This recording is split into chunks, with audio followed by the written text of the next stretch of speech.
¿Alguna vez te has preguntado si los orígenes de la Iglesia Católica son realmente como te los han contado?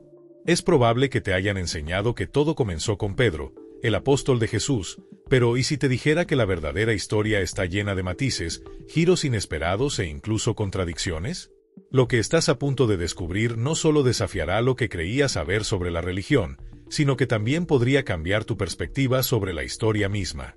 Prepárate para explorar los misterios que se esconden detrás de una de las instituciones más influyentes del mundo. Ahora reflexiona, ¿quién decidió realmente que Pedro debía liderar la iglesia? ¿Fue una instrucción directa de Jesús o un acuerdo entre sus seguidores? Imagina por un momento un grupo de hombres perseguidos y divididos por sus creencias, reuniéndose en secreto en un contexto de incertidumbre y peligro. Fue en ese escenario donde surgieron las primeras decisiones que dieron forma a lo que hoy conocemos como la Iglesia Católica. Pero, ¿es razonable pensar que una estructura tan colosal se originó por la acción de una sola persona o en un solo instante? Las respuestas pueden ser más complejas de lo que parece, y al sumergirte en esta historia, es posible que descubras detalles que nunca imaginaste. ¿Estás listo para cuestionar todo lo que creías saber? ¿Te apasiona aprender más sobre la Biblia y su mensaje para nuestras vidas? No olvides suscribirte a nuestro canal y darle like a este video para que podamos seguir creciendo juntos en conocimiento y fe. Imagina por un instante este panorama. La Iglesia Católica, que hoy reúne a más de 1.000 millones de creyentes en todo el mundo, nació en un contexto lleno de adversidad y caos. Roma, en aquel entonces, no solo era el epicentro del poder político y militar, sino también un lugar dominado por la veneración de múltiples dioses paganos. En medio de esta complejidad, los primeros seguidores de Cristo enfrentaban una doble lucha: mantener viva su fe y encontrar la manera de sobrevivir en un entorno donde la persecución era una amenaza constante. El Imperio Romano no era un terreno fértil para nuevas creencias, era un mundo regido por estrictas jerarquías y tradiciones profundamente arraigadas. Los cristianos, a menudo vistos como un grupo pequeño y radical, tuvieron que adaptarse rápidamente, reuniéndose en secreto y creando una red de apoyo mutuo para protegerse de las constantes acusaciones y castigos. La valentía y la determinación de estos primeros creyentes no solo les permitió superar la adversidad, sino también establecer las bases de lo que siglos después se convertiría en una de las instituciones más duraderas y poderosas de la historia. ¿Cómo lograron transformar una causa aparentemente frágil en un movimiento global? La respuesta radica en su resiliencia y su capacidad para desafiar las normas de su tiempo. ¿Cómo logró un grupo marginal, perseguido y desacreditado convertirse en la religión oficial del poderoso Imperio Romano? Este impresionante ascenso no se debió a un simple golpe de suerte ni a un milagro inesperado. Fue el resultado de una estrategia meticulosamente construida a lo largo del tiempo. Algo que rara vez se menciona es que la Iglesia Católica no apareció de la noche a la mañana ni fue fruto de un mandato divino explícito. Fue el producto de décadas, incluso siglos, de decisiones humanas, desde reuniones clandestinas llenas de incertidumbre hasta los grandes concilios que definieron sus dogmas y prácticas. Cada uno de estos pasos estuvo impregnado de conflictos, intensos debates y, en ocasiones, decisiones que parecían contradecir las enseñanzas originales de Cristo. Entonces, ¿qué impulsaba a estas figuras clave? ¿Era un profundo compromiso con la fe, un deseo de poder o quizás una mezcla compleja de ambos? Este misterio ha fascinado a historiadores y teólogos durante siglos. Consideremos al apóstol Pedro, reconocido como el primer papa y figura fundamental en esta historia. Su papel central es indiscutible, pero surge una pregunta crucial. ¿Realmente tenía la intención de establecer una iglesia organizada como la conocemos hoy? Según las Escrituras, Jesús le dijo: «Tú eres Pedro, y sobre esta roca edificaré mi iglesia». Sin embargo, ¿es esta declaración suficiente para afirmar que Pedro fue el fundador de toda una institución? O, tal vez, la iglesia que conocemos hoy tomó forma a partir de interpretaciones posteriores y decisiones estratégicas tomadas mucho después de su tiempo. Vamos a desentrañar juntos estas complejas capas de historia y fe. ¿Estás listo para ir más allá de lo que siempre te han contado? ¿Qué quiso decir realmente Jesús cuando mencionó la palabra iglesia? ¿Se refería a un edificio físico, a una institución organizada o a algo completamente distinto? Las palabras de Jesús han sido interpretadas de tantas maneras a lo largo de los siglos que han provocado divisiones profundas y permanentes entre los creyentes. Pero aquí viene algo que quizás no sabías: la Biblia nunca menciona explícitamente una iglesia católica. De hecho, el término católico, que significa universal, no se utilizó hasta mucho después de la muerte de los apóstoles. Fue Ignacio de Antioquía, alrededor del año 107 después de Cristo, quien usó esta palabra por primera vez para describir a la comunidad cristiana. Entonces, si los primeros apóstoles no emplearon este término, surge una pregunta intrigante: ¿quién tomó la decisión de llamar católica a la Iglesia, y cuál fue la razón detrás de esta elección? Para comprenderlo, es necesario retroceder en el tiempo y sumergirse en los comienzos del cristianismo. Imaginemos un movimiento revolucionario, liderado no por figuras de poder o académicos, sino por pescadores, recaudadores de impuestos y personas marginadas por la sociedad. Estos hombres y mujeres desafiaron las normas religiosas y culturales de su época, llevando un mensaje que, aunque poderoso, iba en contra de las creencias establecidas. La fuerza de este movimiento no radicaba en títulos o riquezas, sino en la capacidad de conectar con los corazones de las personas comunes, en la promesa de esperanza y redención.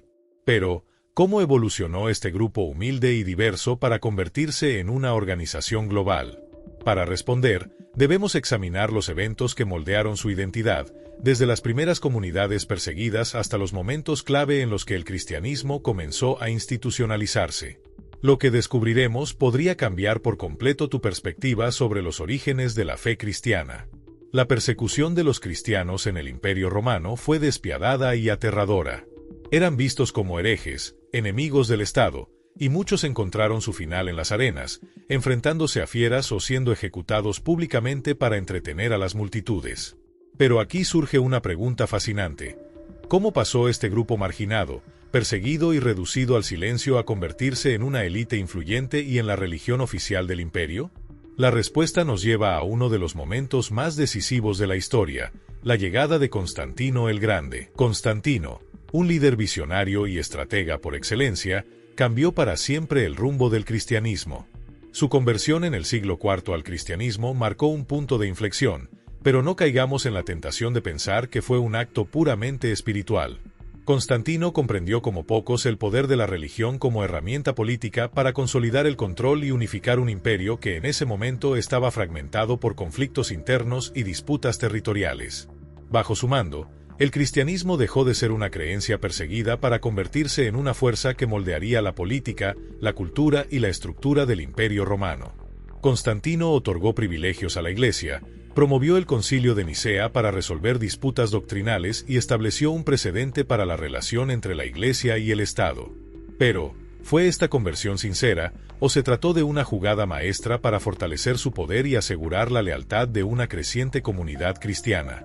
Lo que está claro es que, con Constantino, el cristianismo dejó de ser solo una fe, se convirtió en una herramienta política de alcance monumental. ¿Qué impacto tuvo esto en las enseñanzas originales de Cristo? Es hora de explorar cómo la estrategia y la espiritualidad se entrelazaron para cambiar el curso de la historia.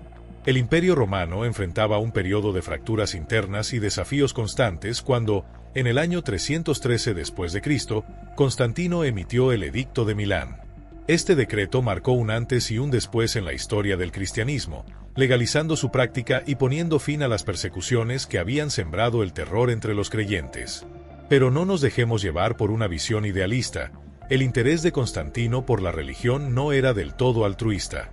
De hecho, cabe preguntarse si utilizó el cristianismo como una herramienta política para consolidar su poder y estabilizar un imperio fragmentado. Con astucia, Constantino reconoció que la fe cristiana, que ganaba cada vez más adeptos, tenía un potencial unificador enorme.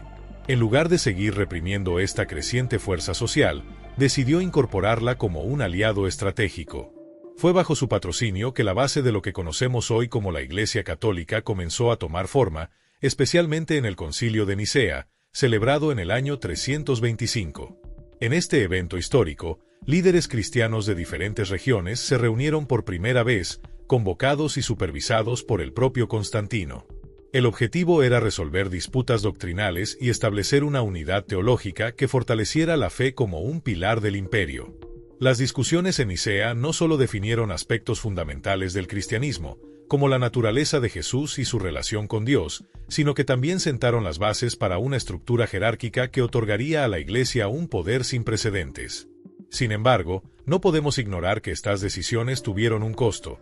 Las enseñanzas originales de Cristo fueron, en ocasiones, reinterpretadas o adaptadas para encajar en una visión política más amplia. Este momento marca el punto en el que el cristianismo pasó de ser una religión de mártires y perseguidos a convertirse en una institución estrechamente vinculada al poder imperial. ¿Fue esto una evolución necesaria o una traición a los ideales originales? Al analizar este capítulo, podemos comprender cómo la fe y la política se entrelazaron para dar forma al curso de la historia. Las preguntas debatidas en el Concilio de Nicea eran profundas y fundamentales. ¿Jesús era completamente divino, completamente humano o una combinación de ambas naturalezas? Las respuestas a estos interrogantes no solo dieron forma a la teología cristiana, sino que también marcaron el inicio de una institución destinada a ejercer un poder inmenso sobre la política, la cultura y la espiritualidad durante siglos. Sin embargo, es importante no idealizar este proceso. No fue un camino sencillo ni libre de conflictos. Al contrario, estuvo plagado de disputas internas, traiciones e incluso episodios de violencia. Muchos cristianos de la época no aceptaron las resoluciones de estos concilios. Sus desacuerdos con las decisiones doctrinales no solo los marginaron, sino que, en muchos casos, los convirtieron en víctimas de persecución. Lo irónico es que los mismos seguidores de una fe nacida bajo la opresión terminaron persiguiendo a quienes no compartían su visión. Este periodo de tensión marcó el inicio de divisiones dentro del cristianismo que perdurarían durante siglos, con interpretaciones que se alejaban de las enseñanzas originales de Cristo. El Concilio de Nicea fue mucho más que una reunión de líderes religiosos, fue un evento donde la política y la religión se fusionaron de manera irreversible. Constantino entendió que un cristianismo unificado era esencial para la estabilidad de su imperio, pero este intento de unificación tuvo un costo elevado. Las creencias alternativas y las voces disidentes fueron sistemáticamente silenciadas, dejando en evidencia cómo el poder, una vez entrelazado con la fe, podía moldear la religión para servir intereses políticos. ¿Qué tan lejos estaban estas decisiones de las enseñanzas de amor y unidad que Jesús predicó? Este es el legado complejo que continuamos explorando hoy. ¿Puedes imaginar que aquellos mismos seguidores de Cristo, quienes alguna vez fueron brutalmente perseguidos por los romanos, terminaron persiguiéndose entre ellos? Este giro impactante en la historia deja claro que la creación de la Iglesia Católica no se limitó únicamente a cuestiones de fe, sino que también estuvo profundamente influenciada por la lucha por el poder y el control. Esto nos lleva a una pregunta tan inquietante como reveladora. ¿Hasta qué punto lo que hoy identificamos como católico refleja las enseñanzas originales de Jesús? ¿Y cuánto de ello ha sido moldeado por decisiones humanas y políticas tomadas a lo largo de los siglos? La línea entre lo divino y lo estratégico parece desdibujarse, y explorar este tema nos obliga a reconsiderar muchas de nuestras suposiciones sobre la fe y la historia. Este no es un cuestionamiento simple ni trivial. Es una invitación a reflexionar sobre cómo una fe nacida en la humildad, liderada por pescadores y marginados, se transformó en una de las instituciones más poderosas del mundo. ¿Cuántos de los ideales originales de amor, compasión y humildad sobrevivieron a los procesos de institucionalización y adaptación al poder político?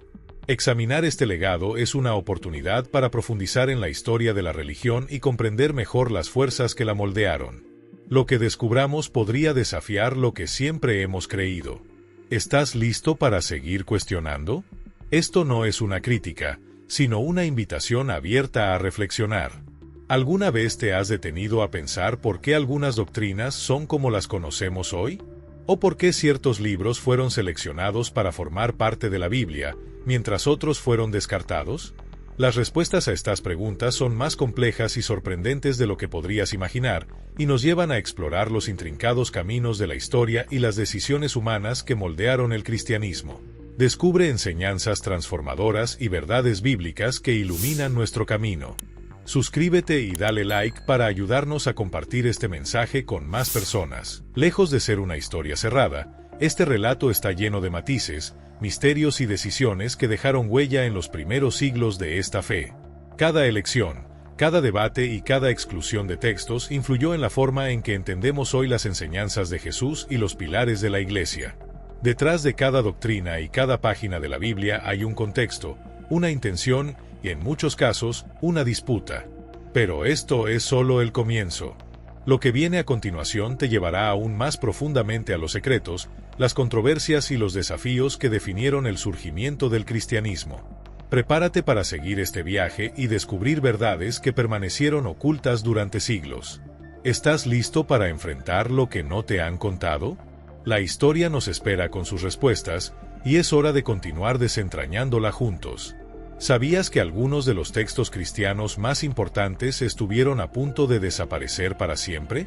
Antes de que la Biblia se consolidara tal como la conocemos hoy, existían docenas de evangelios, cartas y relatos que competían por definir el camino de la fe cristiana. Pero lo que muchas personas desconocen es que este proceso no fue nada sencillo ni uniforme. Fue el resultado de debates intensos y decisiones que moldearon el curso de la historia religiosa. Ahora, imagina a líderes cristianos provenientes de distintas regiones del vasto Imperio Romano, cada uno con tradiciones y perspectivas únicas. Estos hombres se reunieron para tomar una decisión trascendental, determinar qué textos serían considerados como la palabra sagrada de Dios y cuáles quedarían excluidos o incluso condenados como herejía.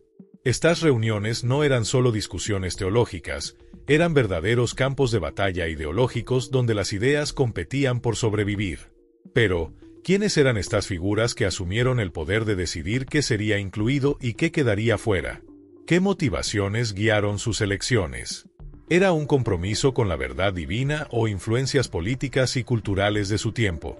Estas preguntas abren una ventana fascinante hacia los primeros siglos del cristianismo, un periodo marcado por tensiones, alianzas y rivalidades que definieron la fe tal como la conocemos. Profundizar en esta historia nos lleva a cuestionar no solo los textos seleccionados, sino también los que fueron descartados, relegados al olvido o incluso destruidos. ¿Qué secretos podrían esconder esos escritos perdidos? Continuemos este viaje para explorar el impacto de estas decisiones y lo que nos revela sobre el cristianismo primitivo. ¿Sabías que, en los primeros siglos del cristianismo, existieron grupos que veían a Dios de una manera completamente distinta a como lo entendemos hoy? Uno de estos grupos eran los gnósticos, quienes tenían una perspectiva radicalmente diferente sobre la fe y lo divino. Para ellos, no era la fe ciega, sino un conocimiento secreto y profundo lo que conectaba al ser humano con lo divino. Este enfoque los colocaba en un contraste sorprendente con las enseñanzas más institucionalizadas que buscaban establecerse como ortodoxas. Los gnósticos, en su visión, interpretaron la figura de Dios desde una óptica que, para muchos, resultaba revolucionaria y hasta polémica. Algunos incluso llegaron a plantear que el Dios del Antiguo Testamento no era el mismo Dios amoroso que Jesús predicaba. En su lugar, lo consideraban una entidad tiránica y menor, responsable de un mundo lleno de sufrimiento y limitaciones, mientras que el Padre del Nuevo Testamento representaba la verdadera fuente de amor y redención. Estas ideas desafiaban profundamente las narrativas emergentes del cristianismo oficial. No solo cuestionaban las bases de las Escrituras, sino que también proponían una relación más personal y directa con lo divino, lejos de las instituciones y dogmas nacientes. Pero esta visión también los convirtió en blanco de persecuciones, ya que su mensaje era visto como una amenaza para la unidad y el control de la fe cristiana. ¿Qué habría sucedido si estas ideas hubieran prevalecido? Explorar la influencia y el legado de los gnósticos nos invita a reconsiderar cómo las diferentes corrientes de pensamiento dieron forma al cristianismo que conocemos hoy. Imaginen por un momento cómo sería el mundo si esas ideas radicales hubieran prevalecido. El Concilio de Nicea, que ya mencionamos anteriormente, no solo buscaba definir la naturaleza de Jesús y establecer la ortodoxia, sino también suprimir las voces que se desviaban de esta línea oficial. Fue un esfuerzo deliberado por consolidar una visión única de la fe, eliminando cualquier interpretación que pudiera desafiar la unidad teológica y política que Constantino deseaba para su imperio. Muchos textos que presentaban estas perspectivas alternativas, como las de los gnósticos, fueron condenados como heréticos y destruidos de forma sistemática. Durante siglos, sus ideas permanecieron en la sombra, silenciadas por la historia oficial. Sin embargo, la verdad tiene una forma peculiar de salir a la luz. En 1945, Los evangelios gnósticos fueron descubiertos en Nag Hammadi, Egipto, revelando un panorama completamente nuevo sobre los primeros años del cristianismo. Estos textos, escritos por creyentes cuya fe era profundamente introspectiva y centrada en el conocimiento espiritual, nos ofrecen una ventana a un cristianismo diverso y dinámico, lleno de debates y matices. Entre sus páginas, encontramos interpretaciones de Jesús y lo divino que desafían las narrativas tradicionales, abriendo preguntas sobre cómo se moldearon las creencias que hoy damos por sentadas. ¿Qué impacto habrían tenido estas ideas si hubieran sido aceptadas en lugar de suprimidas? Este hallazgo nos recuerda que la historia de la fe es mucho más compleja de lo que solemos imaginar y que aún hay verdades ocultas esperando ser descubiertas. ¿Qué más podría estar esperando bajo el polvo de los siglos? Estos textos revelan un panorama sorprendente de los primeros años del cristianismo, donde la diversidad de pensamiento no solo existía, sino que era la norma. Era un tiempo en el que diferentes interpretaciones y creencias convivían en un dinamismo constante, configurando un mosaico espiritual único. Pero, ¿qué ocurrió para que esa riqueza de ideas fuera suprimida? ¿Cómo se pasó de un cristianismo plural a una fe unificada bajo dogmas específicos? Y más importante aún, ¿qué implicaciones tiene esto para la forma en que entendemos la fe en la actualidad? Tomemos a Pedro como ejemplo. La tradición católica lo venera como el primer papa, la figura sobre la cual se edificó la Iglesia. Sin embargo, cuando miramos la evidencia histórica, el panorama se vuelve mucho más ambiguo. En el libro de los Hechos de los Apóstoles, Pedro desempeña un papel significativo como uno de los líderes del movimiento cristiano, pero nunca se le menciona como el líder absoluto e indiscutible. Más bien, su influencia parece compartir espacio con figuras como Santiago y Pablo, quienes también jugaron roles clave en la expansión de la fe. Este detalle plantea preguntas fundamentales sobre cómo se consolidó la autoridad de Pedro en la tradición. ¿Fue una evolución natural de los eventos o una construcción posterior para justificar la estructura jerárquica que surgió con el tiempo?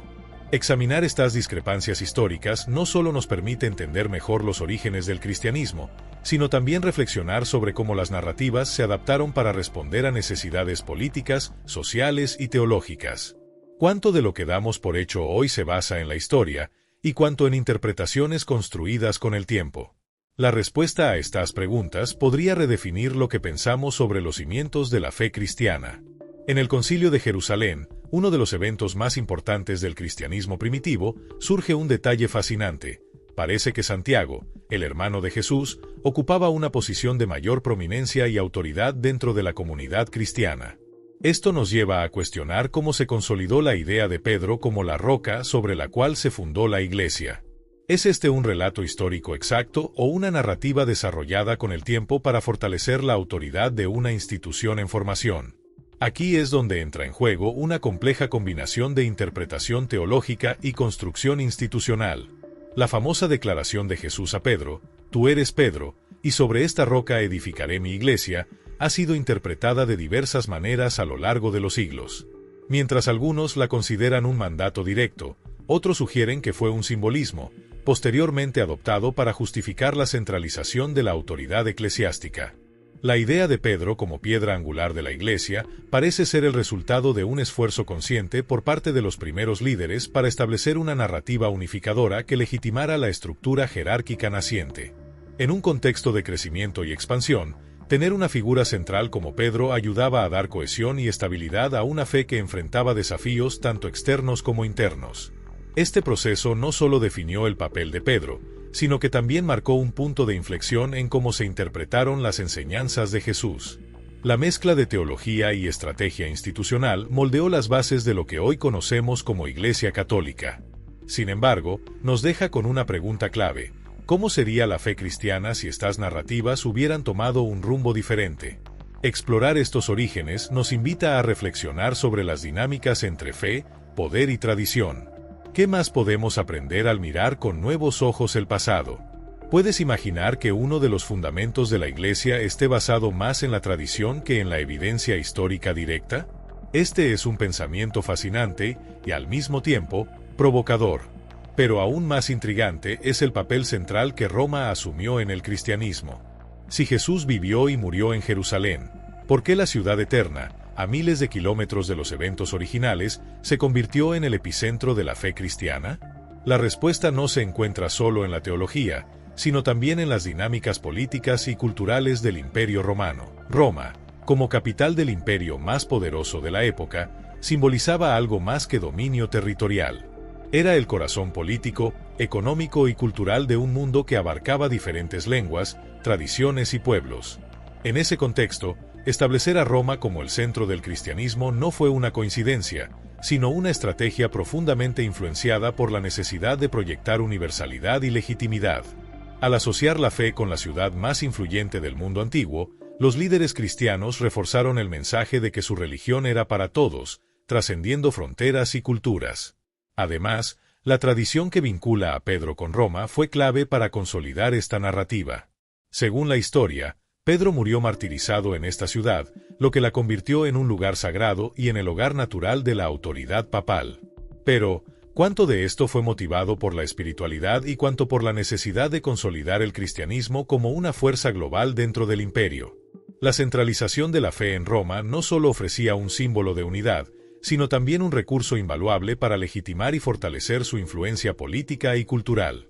Esta dualidad entre lo espiritual y lo estratégico nos lleva a reflexionar sobre cómo las decisiones tomadas en los primeros siglos moldearon la fe como la conocemos hoy. ¿Qué habría pasado si otro lugar, como Jerusalén o Antioquía, hubiera asumido este papel central?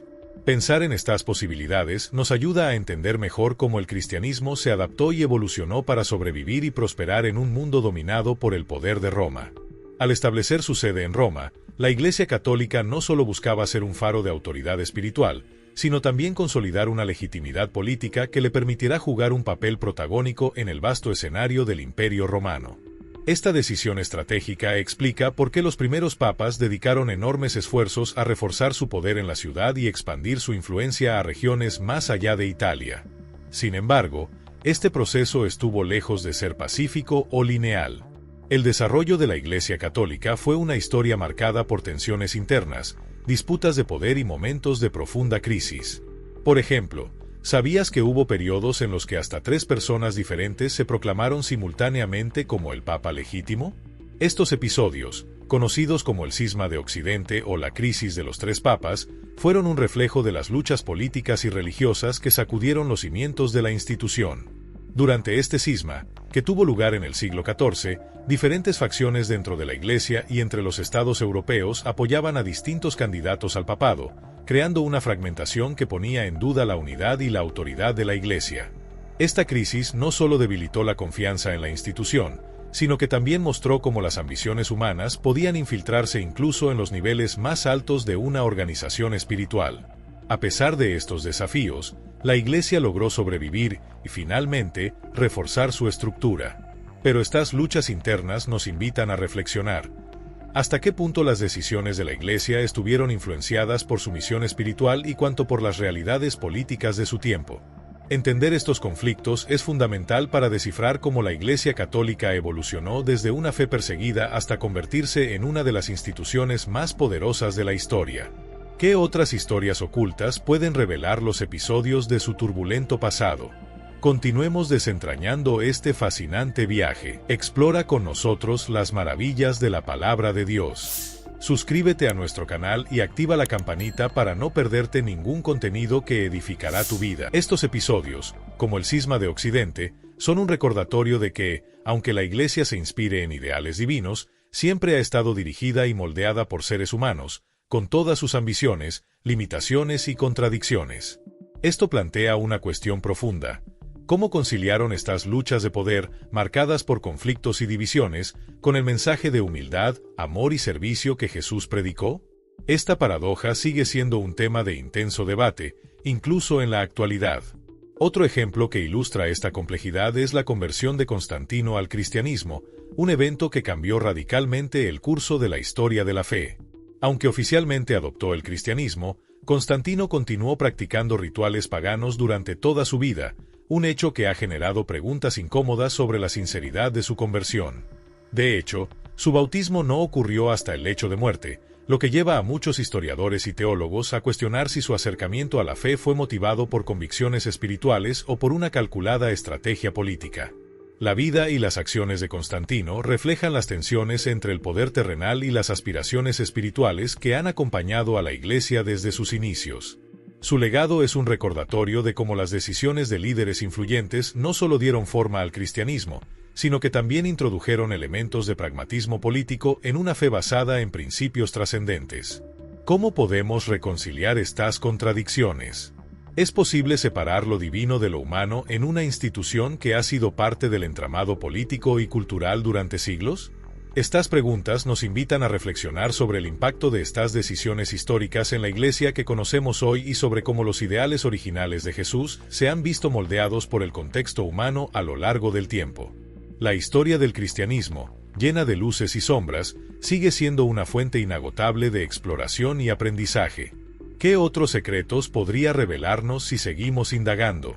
¿Fue la conversión de Constantino un acto de fe genuina o una estrategia política cuidadosamente diseñada para consolidar su imperio? La respuesta a esta pregunta sigue siendo un tema de debate entre historiadores y teólogos. Constantino, conocido por su habilidad estratégica, no era alguien que tomara decisiones a la ligera. Adoptar el cristianismo ofrecía una poderosa herramienta para unificar un imperio fragmentado, pero también podría haber sido el reflejo de una búsqueda personal de significado espiritual. ¿Qué crees tú? ¿Fue su decisión impulsada por convicciones religiosas profundas o por conveniencia política? Lo que es innegable es que, gracias a él, el cristianismo pasó de ser una fe marginada y perseguida a convertirse en la religión favorecida del imperio. Este cambio transformó no solo el destino de la religión, sino también el curso de la historia misma. Pero esto nos lleva a una pregunta fundamental: ¿quién creó realmente la Iglesia Católica? Aunque Pedro y los apóstoles colocaron los cimientos, fueron los concilios, los emperadores y los líderes de generaciones posteriores quienes moldearon lo que conocemos hoy. Fue un proceso largo, lleno de decisiones complejas, compromisos políticos y conflictos internos. A pesar de estos desafíos, no podemos ignorar la magnitud de lo que se logró.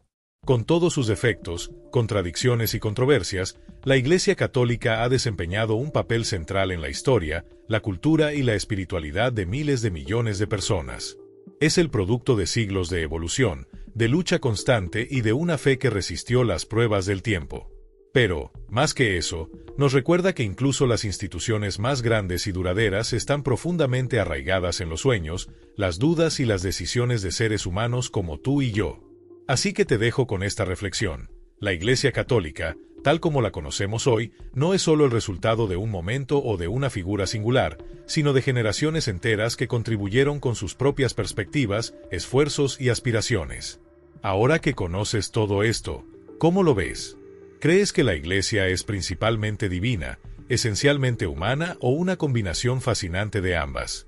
La respuesta, quizás, refleja tanto nuestra fe como nuestra forma de entender el mundo.